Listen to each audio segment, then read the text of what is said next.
Good day, fellow geeks. On this week's episode of Geeks of Azeroth, we're going to be talking about Illidan. We're going to be talking about Lucio Ball, not the person who played Lucy in I Love Lucy, and, of course, Nova mission packs. All that and more on this week's episode of Geeks of Azeroth.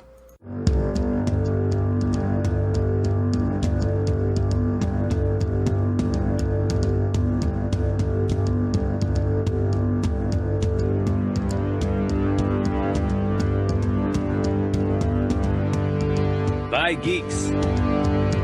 About geeks. For geeks. Welcome to Geeks of Azeroth! Hello, welcome to the show. My name is Tarley, and with me, as always, we've got Britzza and Big Voodoo. How's it going, gentlemen? Actually, quite well. I would agree. Yeah. Indeed. All right, indeed. Good show. Indeed. All right. Thanks for watching, everybody. That was Geeks of Azeroth. We'll see you next time. Just kidding. Well, Britzza, we'll start with you. How's your week been? What have you been up to as far as gaming goes? We don't care about your personal life. No one does, actually. It's actually gone quite well. The big news is that I am on the final leg of the Legendary Ring quest with not one, but two. If I had an actual sounder for applause, I'd play it right now. But yes, I would have pulled myself, but that'd be a bit selfish. But yeah, I finally sort of bothered to actually get my acting gear. I think 2 weeks to go, or 3 weeks to go has kind of dawned on me, and I want to finish this thing. So I am just doing the final chapter now. Just got to get the tomes and do the sort of shipyard legendary quest, and I should have the two rings, or one ring for each character, for my mage and my paladin. You're doing two at the same time? Wow. Yeah, I always have been. I kind of tried to start it with a third, but you know what? It was a bit like the cloak quest. It just drains you so much, just ticking boxes and all that sort of thing. So yeah, I'm glad to be finally at the end of this, albeit I hope the ring's actually kind of useful for Legion. But at the same time, I just want it because it's there. That would be an achievement for me, quite literally, to get it. So I'm glad I'm almost there. I hope nothing messes up and I don't end up unable to play for the next 3 weeks because I might cry or write a petition to Blizzard to say, can I have the ring? So yeah, going good otherwise. Big Voodoo, how about you? What have you been doing? I played a little bit of Overwatch, got another couple levels, played some Lucio Ball, which fantastic. Other than that, I guess I haven't really done much of anything. Oh, I did. I finished the meta achievement for Ulduar 10 and 25 man. Took you long enough. Awesome. Finally. I actually don't think I have ever finished the 10-man one. I did the 25-man back during when it was actual live, and then never went back into the 10-man. Need to do that. Is that soloable, Big Voodoo? Yes. At least I'm pretty confident it is. I mean, I did it with another person, but frankly, one of us was just kind of standing there most of the time. Oh, okay. I'm not going to tell you who that one was. Icarus. Oh, it was you. I was busy looking at achievements going, which ones do I need again? Well, he's just like, oh, I got this. Don't worry about it. I genuinely feel that's the only... Because I've done all the achievements for the... whatever the mount is for Ice Crown. The Blood Vanquish. Yeah. That thing. But the only one I need to do is... You need to kind of kite Arthas while you do some weird stuff. Yeah, bounce the disease around or whatever. That's it. Yeah, bounce the disease around. But I can't. I can do it with my Warlock, but I can't get past the dragon mission because I've got no healing capability. So that kind of sucks. So I might try and figure a way around it, but I'm stuffed if I don't get someone else. But that's pretty cool. Well done. What about you, Tully? I myself finally got the meta achievement for Dragon Soul. I was just, for the longest time, missing the final one, the final achievement where you just start the encounter on each different platform. So finally I was like, hey, I just need to do that. So I've been doing that over the last few weeks and finally got that mount, which is pretty cool looking. It's looks like Alexstrasza, a Drake with the big horns. Looks cool. Other than that, I finally leveled to 110 on the beta. So I've fully experienced what Legion's leveling is like, and oh man, it it's definitely the best. It combines the great storytelling of what Warlords had, and then it has just so many hidden things all over the place. Like, a good example is just walking past this cave, and you see a Tauren standing outside of it looking really confused, and you go up and talk to him. He doesn't have a quest marker over and anything. He's like, oh, can you help me tame this pet inside? And then he gives you like 3 quests worth of experience just for helping him, and you never would have noticed it. And stuff like that is everywhere in Legion. So cool. So, really good stuff. Really good stuff. How long has it taken to do the whole? It's taken me several weeks because I've been playing off and on, but I would say a good 13 hours, 14 hours probably. Okay. A lot of that was confusion on where I should go, and you're off going doing like Khadgar quests or you're doing story quests, and it's like, I think there's a lot of ways you can actually approach it, because I was only about halfway through Val-Shara when I actually hit 110, so you could probably just do the zones, or you could BG, you could do dungeons, and I didn't do a single dungeon while leveling either, which was weird. So yeah, I think there's a lot of ways you can actually reach max level, so. Brilliant. So you're done. You don't need Legion now. Exactly. I've experienced it. No, but the main thing I noticed once I hit 110 is like there's so much you gotta do to kind of get your character ready, and you're like, I was having an existential crisis, still am now. It's like, do I want to play my DK because that's probably all I'm gonna have time for, or do I want to level my monk first so I can do the mythic dungeons? It's like so internal crisis now. You said before the show that you wouldn't advise like stepping away from your main for like the first couple of months. Yeah, it just doesn't seem very alt friendly, at least, or you have to have a lot of time on your hands if you're going to be maintaining multiple characters at once. You kind of have to pick, like, if you have a job, basically, you kind of have to pick which character you want to play for the next few months before the artifact. They level the amount of, or they lower the amount of time it takes to level your artifact, because that is a huge part of endgame. Because it goes from, you get like, it takes 900 artifact power to level up a trait to suddenly like 6,000. It like makes this huge jump out of nowhere, and you're like, what? So I feel like He-Man. Yeah. So yeah, it takes a lot to level your artifact at some point. So, all right. Without further ado, we jump into news of the week. Whoa! Why is that coming out of my? What's going on? Okay. News of the week. That happened. I'm not sure why that came out of my speakers, but okay. That shock's probably me and Big Voodoo more than anything else, because we normally don't hear the sound. I was expecting silence. Well, there we go. News of the week. That was strange. Anyway, starting first off, we had Harbingers, the final video featuring Illidan. Sorry, I chugged an energy drink before doing this, and I'm like all over the place, like shaking, and I can't really talk. So, excuse me. You know what else dawns on me? This is like the second time in our show history that you've been ready with sounders, and you still can't get it right. I think it's Tarley deliberately mixing it up. Yeah. I think it's just nice to keep everyone awake, especially the listeners. Yeah, That's fair. Yeah. Anyway, so starting right off, we had the Illidan Harbingers video, and I think that was the coolest one of them all. I was like, do we want? I think Zool summed it up perfectly. Like, wasn't really excited about playing a Demon Hunter. Saw the video. Now I'm playing a Demon Hunter. And what do you guys think? I mean, we are now prepared. I hope so. The "we are now prepared" thing was a bit corny, but the rest of the video was amazing. Mm-hmm. Yeah, Yeah. definitely. I'm like, I need to play a Demon Hunter now for sure. Not that I wasn't going to play one anyway. I think as well, it's great to sort of. The thing with the beta is you're not seeing the cutscenes through like the Legion, through the Demon Hunter starting experience. Mm-hmm. So you really don't know what's going on with Illidan. I mean, Tarley, you've actually played through the quest content. Do you actually see much of Illidan or hear much about him? No, not really. No, I'm assuming really. like Suramar is where you'll get more into like what's happening with him, but I haven't done any of Suramar. No, I mean like each zone kind of has their own story going on with it.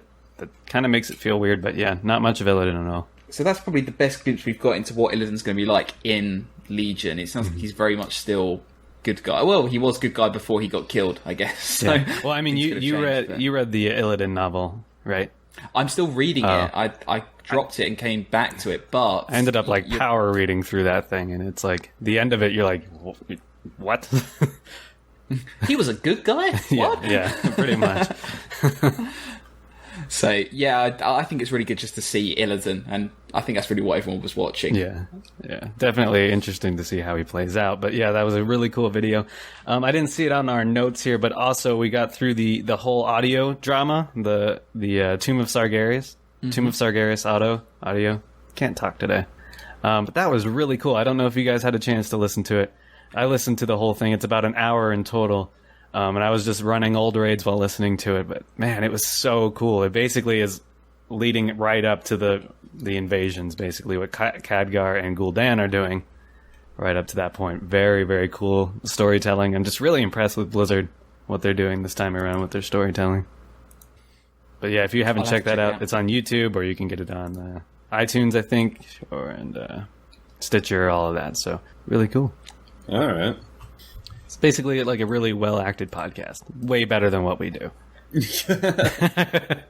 Do you think they'll do more things like that specifically? I know we talked about like the Harbingers videos. They seem really keen with those, and they tend to be. It seems like they're using them more as a here's what the characters of the coming expansion are going to be like. But do you think they'll ever release sort of things like the audio books during expansions? Do you think that might be a cool way to flesh up like other storylines? Like, it would be really cool if like we don't see much of Jaina and we get one of these for Jaina. I hope so. I mean, everybody thinks she's going to be a demon this expansion, but well, yeah, I hope so. I mean, each episode, being 20 minutes, and then they could just flesh it out. They were releasing it like every day, or it was every other day until it was finally done. But yeah, I hope they continue with this. Really, really cool. You know, you could listen to them in the future while going out with your, World of Warcraft Go. Catching, catching, I don't know, battle pets. That'd be a cool way to get everyone outside. There you go. All right, and then somebody's phone. Someone's got friends. Next up, of course, we have the summer games coming to Overwatch. Basically, this came out of nowhere, and basically confirming that Blizzard will be doing themed events throughout Overwatch's life cycle, and this one, of course, being themed on the Olympics. Of course, they don't have anybody being like shot or homeless people laying around or people getting diseased from the water like is actually happening at the Olympics. But either way, it is very cool. They introduced a new game mode called Lucio Ball. I don't know if that's a play off of the actress Lucille Ball or not. I would assume so. Oh, that's clever. But it's basically kind of Griffball mixed with Rocket League, and it is just amazing. You're playing as Lucio. You can't shoot anybody. You just have your right click, and you're playing soccer. You get to score goals. It's pretty sweet. You've played it, Big Voodoo. Yeah, I am a fan. Yeah. This is definitely the first brawl that they've introduced to the game that really significantly changes it up. I mean, it's its own map. It's its soccer field in Rio de Janeiro? Yeah. And of course, they introduced all these new skins as well, which Big Voodoo likes them. I'm kind of they're kind of meh.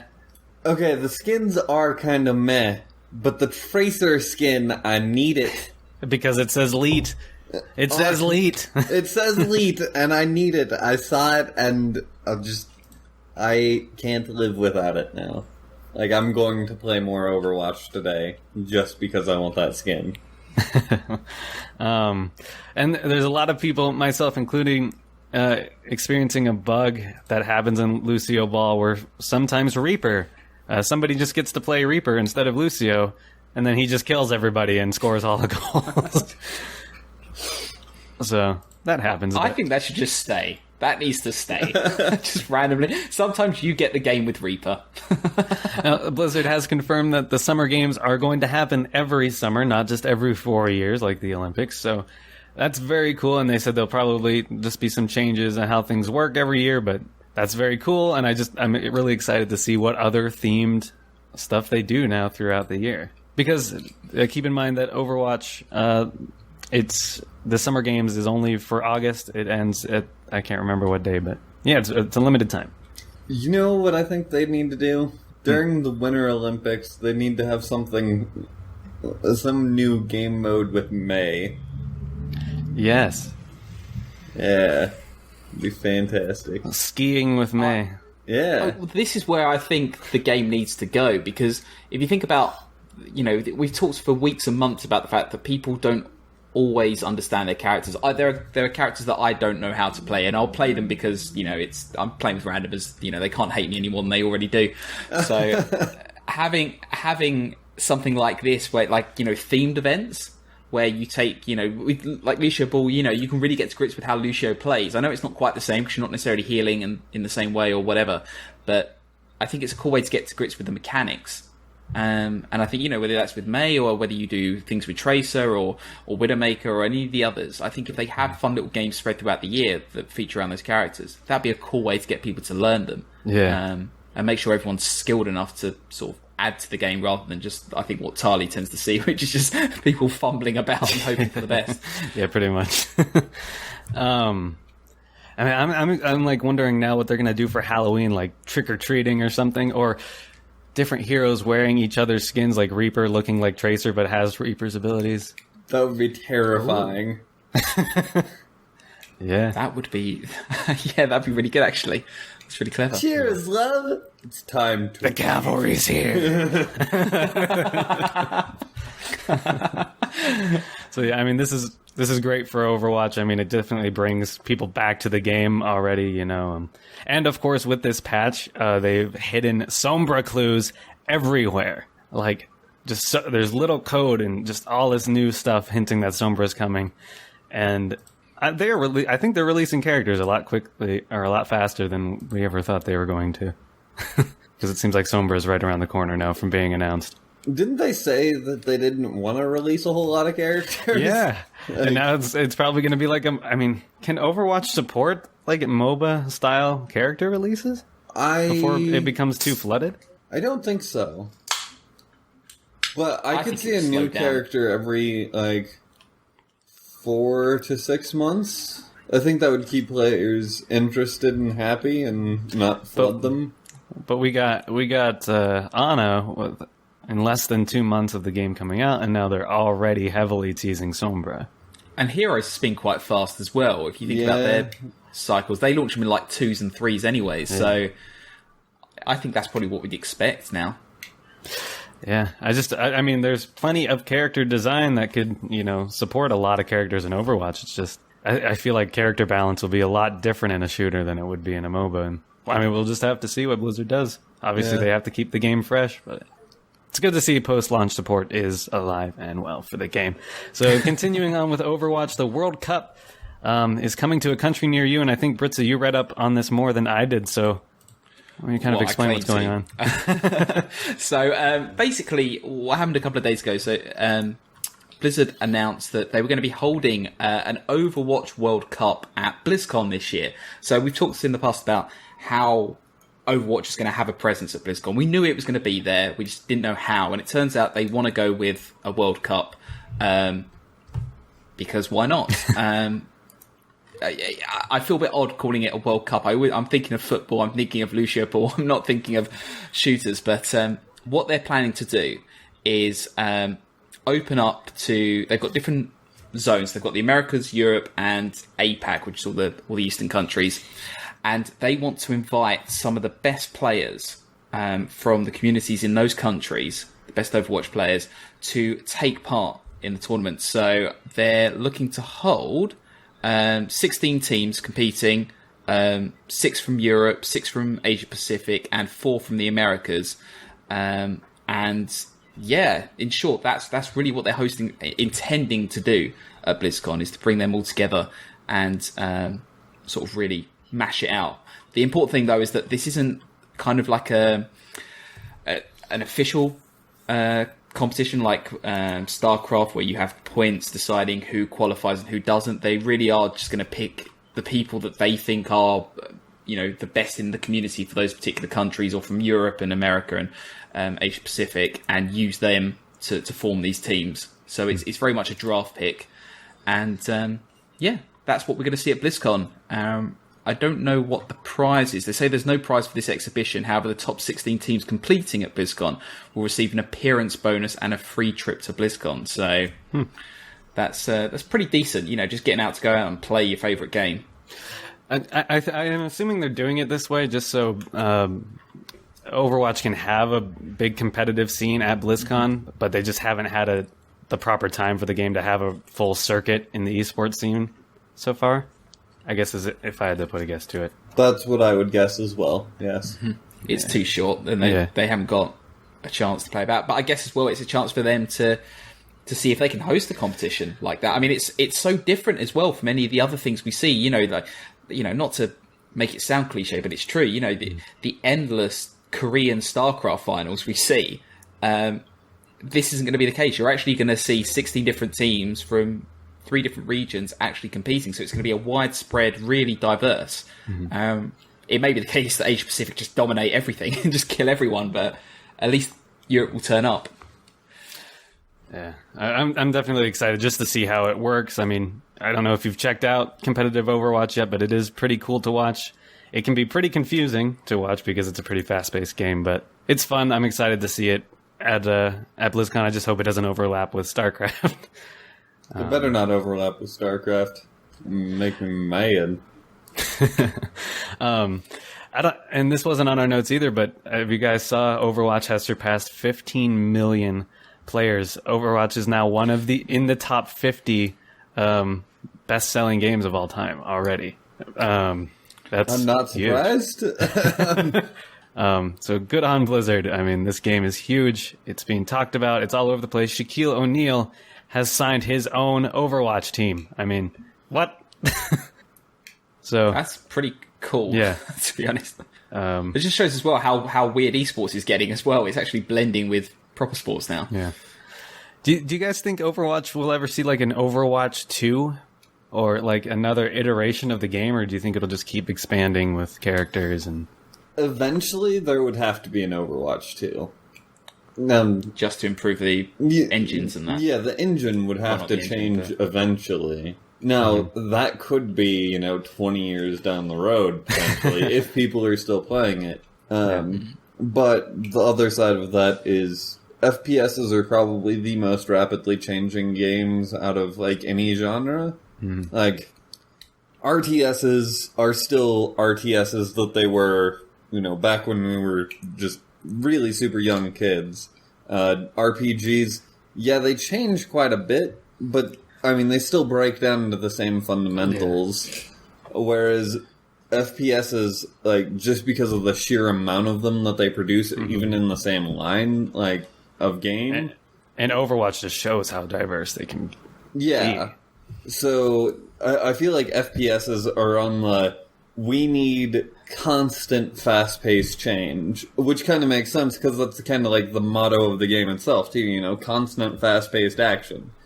So, to keep people interested in it, they want to continuously change the game. Overwatch, I think, will have a lot more longevity than most FPSs we see that are popular, but eventually that will I think there would have to be a second one. Yeah, I agree. And one other thing on Overwatch before we move on, I don't know what you guys think about this rumor, but there's a pretty good rumor that one of the maps that's in development is actually a MOBA map and a game mode to go along with it, NPCs and all for Overwatch. That would be amazing. That would be really good. Yeah. That just the thought of that has me pretty hyped. Or like a horde mode. That would be cool. Yeah, like just a team-based, no, like not a versus mode, but horde mode, yeah. Versus like AI bots or something, yeah. I think that'd be cool as well. And you can only play as Genji, and he can only use his sword. That's all you need, to be honest. That wouldn't be too hard. Yep. Be like Last Samurai meets Overwatch. Yeah. All right, so moving on. Anything else on Overwatch? Just one last thing, actually, with this story. They add, it's worth checking out this article, which I'll put in the notes, but they add that apparently due to a variety of factors, including server locations, regional infrastructure and connectivity, and other geographical considerations, some countries will be automatically advancing to the competition at BlizzCon, and that includes the US, Canada, Brazil, China, and South Korea. So, sorry, Europe, you have to work to get your place, but those 5 automatically will be at BlizzCon. So, I don't know what that means by regional considerations. Like, no offense, I don't know why Brazil and Canada and China, and this is like US. I can imagine because it's there. I didn't even know Canadians played Overwatch. So I thought they were just drinking their maple syrup. here's what essentially I hear from that post. We'll give these countries a free pass because if we don't, then they're not going to go. But we're also going to give a free pass to South Korea because, frankly, it makes us look like nice people, and they're going to go anyways. It's also because they probably add a lot to the Twitch streams and all the other stuff which feeds into advertisement. So probably, but huge, it's huge money for them. Okay. Next, we got some StarCraft 2 news. The Nova Covert Ops Mission Pack number 2 has been released. I still haven't even played number 1. But, yeah, if you like that story mode StarCraft and playing Terran, it's out. It's available. Check it out. I mean, have you, Matt, Big Voodoo, sorry, Nope. played it? No. I need to start playing StarCraft again, but I have failed. Yeah. I lose against the AI, so I don't even bother playing against people. I'm just like, I can't play StarCraft anymore. I'm the same. I was good. Not super good, but good. I was good amongst all my friends except you. Yeah. Oh, on this, I found the Metacritic page for the second pack, and the thing that there's only 2 reviews, but they're from Destructoid and IGN, so we'll use them for the moment. But both of them, they have differing opinions on the game play itself, but they both agree that these packs aren't very good at telling a story, and I just feel like. Unless I'm wrong, do you guys think that was kind of the main point of these? Was that they were supposed to tell a story? Yeah, I thought that's what it was for. Yeah, I just wanted the ghost skin. Kind of not done it. Yeah, well, that's cool. I would go for that. But the fact that these they're not really working as a storytelling medium makes me think that we might not see these again afterwards, or they might have to get tweaked. Because I mean, if they do a Zerg one, I'll probably pick it up just because I like the Zerg storyline and all that, and I just like playing Zerg in general. So more you're gonna want the skin that comes with it. Yes. So I'll probably pick that up, and I will be disappointed if it sucks. But I'm more interested in what Big Voodoo's discussion topic will be talking about later. So yes, it'd be cool to see that, but we'll save that for later. So anything else on Nova before we move on to Heroes of the Storm? They've released the highlight video for Ariel, and let me tell you, I think I might actually come back to Heroes of the Storm to play her. She looks very, very cool to play, but I'm not as experienced as a Heroes player as you guys, so what do you guys think? Cool, Big Fiddy. I am very 50-50 on her. She's definitely got a really cool idea for her kit, but I have this fear I don't think she's going to really be a viable healer to take. I could be wrong, but I think that's kind of how it's going to go. Okay. I'm really positive about it, funny enough, and I think maybe that's because my healing's been really... I don't think I play conventional healing like Malfurion, and I tend to go with like Karazim and those sort of half DPS, half healing characters, so this really kind of gels with what I'm used to. But I do see your point there, Big Video. I think she's not a hardcore healer. I think the idea that she's a healer with a rage meter is really going to throw people out. But I feel like the resurrect ability and the fact that she's actually dropping DPS onto people whilst having that AoE heal it's just something that I really like, because too many players I think lean to Malfurion, or they lean to other characters, and it's too much of a sit back heal mentality. I like getting in there, and I think that can really benefit a team. But on top of that, we're going to see a Mercy skin around the corner any day now. So. I mean, and Big Voodoo, you've seen the way I play Lily. I think Ariel totally play the way fit the way I play healers. I play Lily and I out DPS people sometimes, so it's like I like to be aggressive and. My issue be with fitting. Ariel is, yes, she has one heal, and it looks like it's pretty tough, but she doesn't have any, like, sustained healing of any kind. And without that sustained healing, like, you brought up Karazim. Karazim has sustained healing. Yeah, it's not great sustained healing, but every time he's attacking, or every third attack, he heals someone. Or Lily, her cup has stupid low cooldowns, or, you know, if you spec into Water Dragon, it heals. Yeah. I see her, like, if Ariel becomes a viable healer, it's going to be in, like, a double support comp with someone like Tassadar, or... It's almost like how Ana isn't a solo healer in Overwatch at all. Yeah. She's pretty viable if she's got someone else. Yeah, I mean, you can build where Ariel will work, and Resurrect is a huge tool. Her Crystal Prison, or whatever it's called, her second ult, also looks like it could be in... Crystal Aegis or something like that?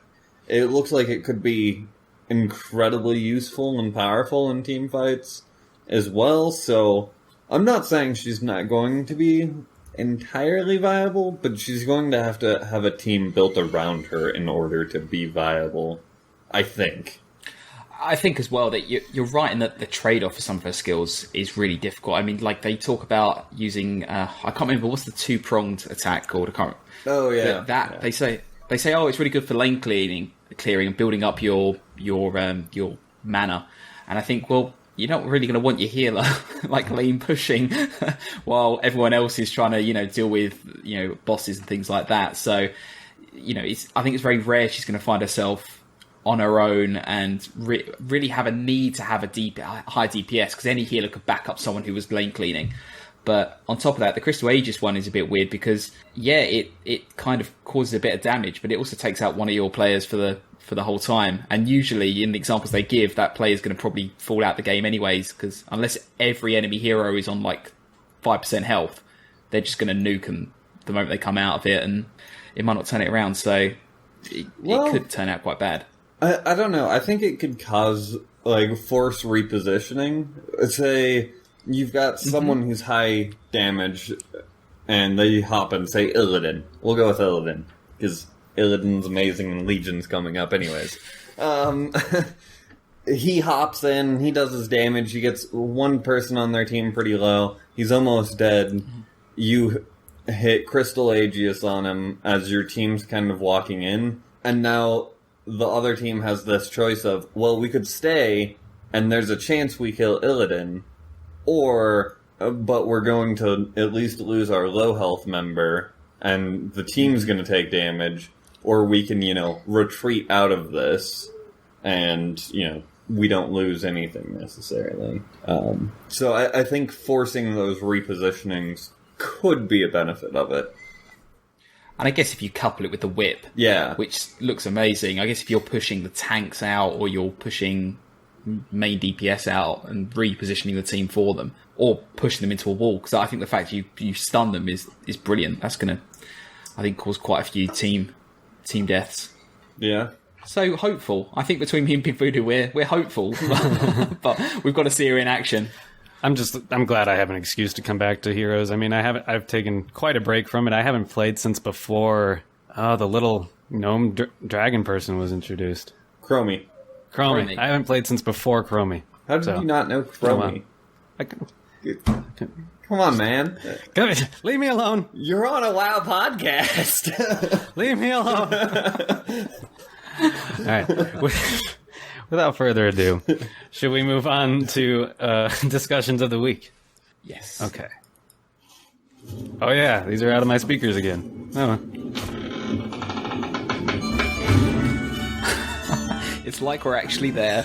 Down from above. I tell you should have seen the size of those wings. I swear, Bormandax could only cut for the nose. What's a Brenna anyhow? Can I drink it? Discussion of the week. Thank you, Zool, for leading us into discussions of the week. And I'll start us off here with the Invasion Survival Guide. So, of course, on August 9th, that is this coming Tuesday, the invasions will be hitting World of Warcraft. Then that brings, of course, the demon invasions, but as well, it lets you level up your demon hunter if you have pre-purchased Legion. And what else? Of course, the Broken Shore. Yes, the Broken Shore scenario. I was looking all over for this. I couldn't find any confirmation until I went back on Lore's Twitter, and he answered a question from someone else a few days ago that yes, the Broken Shore scenario is also coming on Tuesday. So, what should you be doing? I would say level a Demon Hunter if you've pre-purchased, because that'll be important to do. But I recommend doing the Broken Shore first. That'll be kind of like your introduction, at least story-wise, as to what's going on, and then you get a 685 or 700 weapon at the end of that, I believe. So if you have any undergeared characters, should definitely be doing that. And of course, that with that Broken Shore event brings the big spoilerific lore event that we talked about last week. So yeah, so that'll happen. So if you don't do that right away, you might be confused if you go into Stormwind and see a certain tombstone in the park. Then that comes with that. Then there's the invasions. They're happening all over Azeroth. You'll see them. They happen like every hour, I think. I'm trying to find confirmation of how often they happen. But basically, there should be one invasion up at a time, at all times. But they're all over the world. And you get rewards by killing these demons that spawn. You get these nether shards, basically a total of 60 per invasion if you do everything in the invasion. And then with these nether shards, you can buy gear, you can buy transmog sets, you can buy toys. So they're definitely going to be worth doing. You can get level 700 gear just from doing these invasions, which is equivalent to like the current PvP gear or heroic raiding gear. So basically, if you want to have good questing gear to start Legion off with, which Legion questing gear doesn't even start at, or starts at like 685, something like that. So you'll be ahead of the curve for the first few levels. You'll want to do these demon invasions. I think that's awesome. Yeah. The fact that, and these prices aren't too bad. So they say if you stick around for every stage of an invasion, you'll get about 260 nether shards. Oh, right. And, the prices for stuff here, you're looking at about, helm, shoulders, 1850 each. Mm-hmm. Yeah. So do a couple of these over a space of a week and you'll get a couple of pieces of gear. So, and like you say, you'll be ahead of the curve, ready for Legion. And yeah, and there's a lot of other rewards too if you already have like that gear. You can get like I said, you can get a full transmog set, plate, mail, cloth, and leather. You can get toys, I believe. So definitely worth doing these invasions, and of course they're pretty cool. I did one on the not on the beta, whatever it's called. I cannot alpha think of words PTR. today. PTR, yeah, that's where they were. And it's pretty cool. I mean, it starts off like they're all over a zone, and then it like consolidates to like everybody moving to one area where there's a massive like raid boss with a pretty large health pool. Doesn't have a lot of mechanics to him, but still pretty interesting to fight these massive demon lords with pretty much everybody on the server. So they're fun to do and worth doing. They're interestingly spread out as well. Like Ashara, yeah, and Tanaris. Whilst it makes sense to have them spread out across both continents, it's like I don't want to have to go all the way to Tanaris. Yeah. That's a long way away. These will be the bane of lazy players. It wouldn't be that bad to go to Tanaris, though, really. Just hit Ogremar and take the portal to Ulam. Yeah. Yeah, but my character would be the guy who's like, they're yelling, "Oh, the Burning Legion's coming!" down into Tanaris. I'm like, it's a long way to go. Just you do it. Yeah.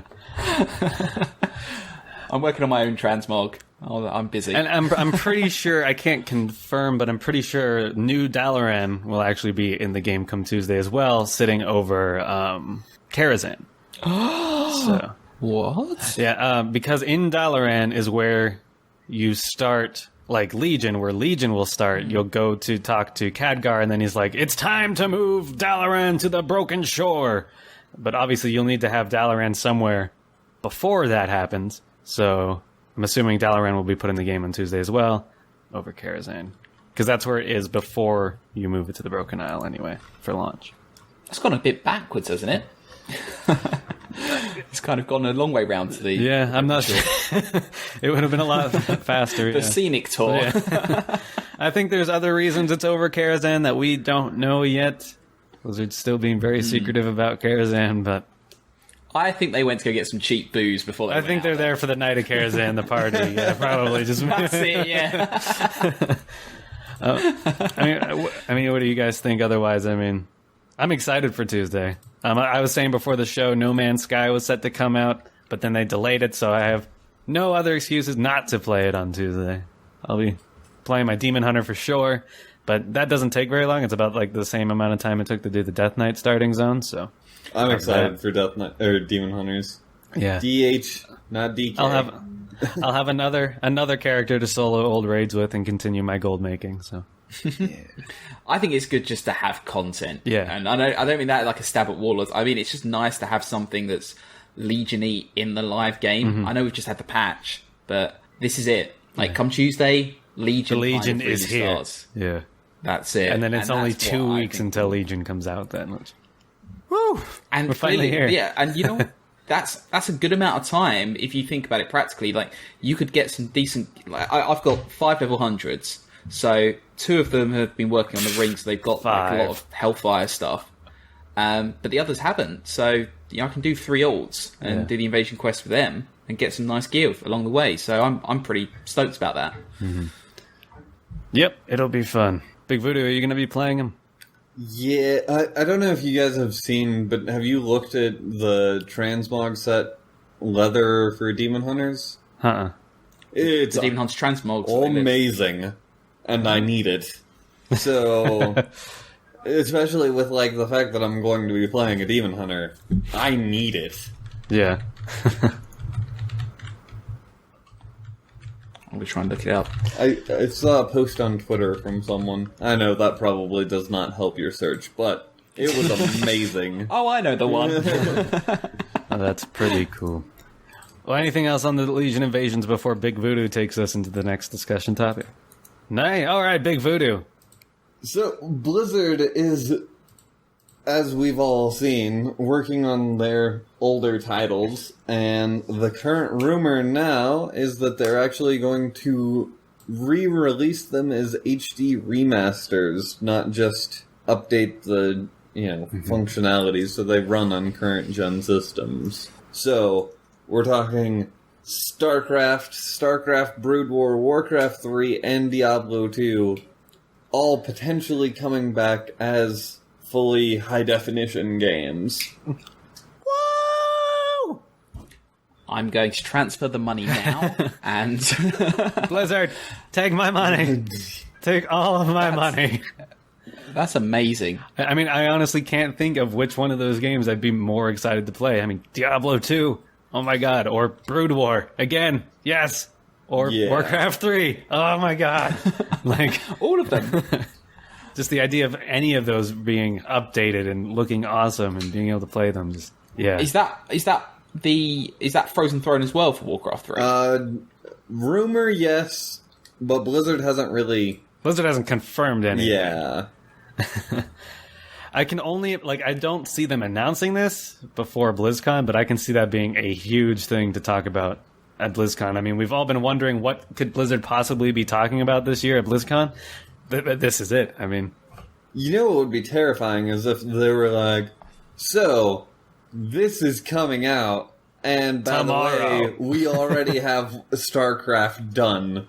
Because I think StarCraft would be the first go-to, I think a lot of people, especially the multiplayer, I think a lot of people would want to go back and play Brood War again. Oh, absolutely. I never played it. I never played the multiplayer, so I can only imagine it'd be a huge difference from what StarCraft 2 is right now. But yeah, it is. But with it looking like StarCraft 2, but just Brood War mechanics and Brood War units and everything, or potentially even better. Than StarCraft 2. Yeah. Go on, Tyler. I was going to say, I think this is amazing simply because the thing we're seeing with all these... Funny enough, what's happening with all the games in Blizzard right now is they're becoming so...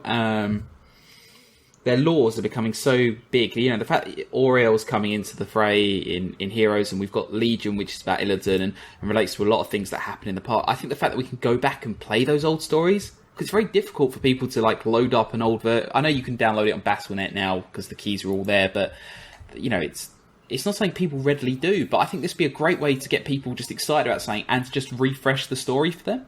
Because Brood War's an amazing story. Like, the whole idea of how Kerrigan came to be, like, that'd be great. Like, I bet a lot of people have played StarCraft 2 but haven't played StarCraft 1 and don't really know what's going on.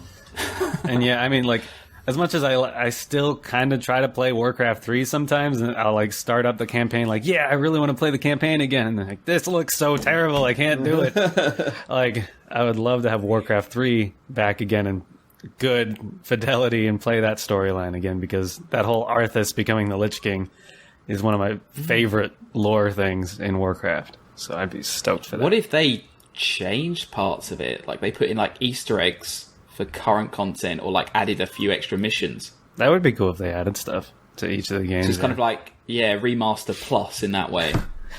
Be able to find Hearthstone cards in Diablo 2. Yeah, I mean, I'm happy with that, to be honest. But like, even if you just like you do an extra mission or like a side campaign, little mini side campaign, like the Rexar one was, for Warcraft, where you kind of go into a background of a story that actually appears in Legion or something like that. Khadgar. Khadgar, or you do visit the Broken Isles for part of the Warcraft 3 storyline, so why not? And the same for Diablo too. I mean, that'd be a great way of getting out of Diablo 4. Yeah, it's like, you thought we were going to bring you Diablo 4, but we're going to go back now. Give me Diablo 2. It's what you guys wanted anyway. I think that's really cool if that is going to happen. Just Necromancer all day. That's all I can say. You know, it'd be cool if they added, like, a new class to Diablo 2 as well. Because, I mean, if they're going to remaster it, they could. They could, yeah. Mm-hmm. Why not? Yeah. I think just add to them, because I'm pretty sure just remastering them's not enough. I saw something on Reddit, like somebody showing like the player count that was currently live in Diablo 2, and I'm just like, I'm pretty sure there's more people playing Diablo 2 right now than there are playing Diablo 3. It's pretty interesting. I wouldn't be surprised, to be honest. I mean, that game's timeless. I know. But at the same Blizzard's time, still updating it. Yeah, but it's something. I mean, I think, is this all coming from where they released the patches to make the games more functional? Is that where it's come from? So we think that was for a reason, or no? I mean, what are these leaks or these things say? It's listing for like jobs on the Blizzard site.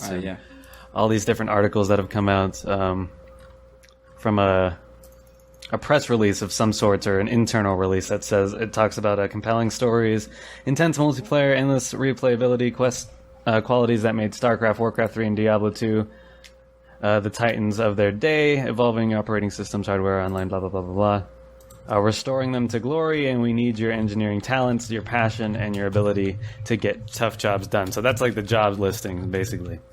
Basically confirming they are restoring them to their group form. Yeah.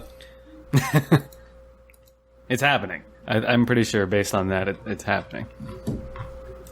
And also, you've got all these teams for the various games. What are they doing? They've got to be doing something. So, why not? The Diablo, when they hired for the Diablo, like the creative designers and things like that, they always said it was an unnamed project. They never said it was for like the new iteration of Diablo. It would be perfect if what they announced alongside these remastered games is also WoW vanilla servers. It'd be perfect to just, here's all the old stuff you want, all in one package. Vanilla WoW, Warcraft 3, Diablo 2, StarCraft Brood War. Yeah. You just want the big nostalgia bomb to hit BlizzCon. BlizzCon 10, we're just giving you all the old stuff back. And everybody would lose their minds, and they would. I'd still want to see something new, though. Like, I want them to announce Warcraft 4 or Diablo 4, something new, or a new IP. I'd be good with that too. Or what if it's like, what if they release Warcraft 4, but as a game, it's sort of like how, I'm trying to think like how Battle.net works, maybe? Like, maybe all your missions and all your copies of the games are in one hub, So you log onto the game and you've got all your like Warcraft 3 missions and campaigns and all your Warcraft 4 stuff, and they're Like part the of Master Warcraft Chief 4 collection for Halo. Yeah, like the Master Chief collection. That's exactly it. So what I'm saying is they could release it and say, by the way, we have also just remastered all the Warcraft 3 stuff. So when you play Warcraft 4, you can also play the Warcraft 3 stuff at the same time. I would love that. Or maybe they've released it. They just... Yeah, what if Blizzard is actually planning like all this stuff, like a Warcraft 4 and a Diablo 4, and it's like all in the works, and the remastered games are coming with it. I mean, they have the footprint at this point to do it. I mean, StarCraft, what? StarCraft, I think we're getting very speculative here. I mean, but that's what we do here on Geeks of Azeroth. Our tinfoil hats are huge. Yeah, we confirm things before they're even remotely in production.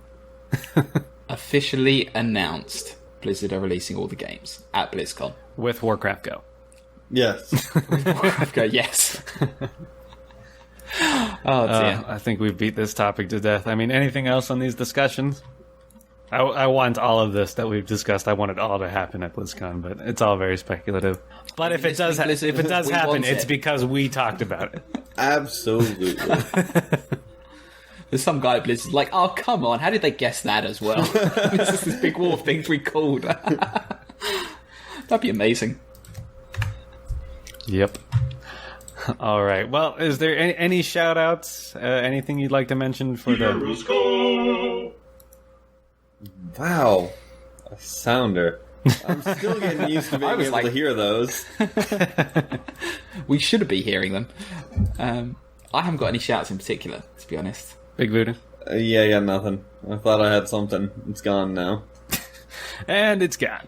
Yeah, and it's gone. Mean it. A quick shout out to Ro from Realm Maintenance, because for quite a few shows overall, but certainly more recently, he's pointed people to us, particularly for the Coltrane episode.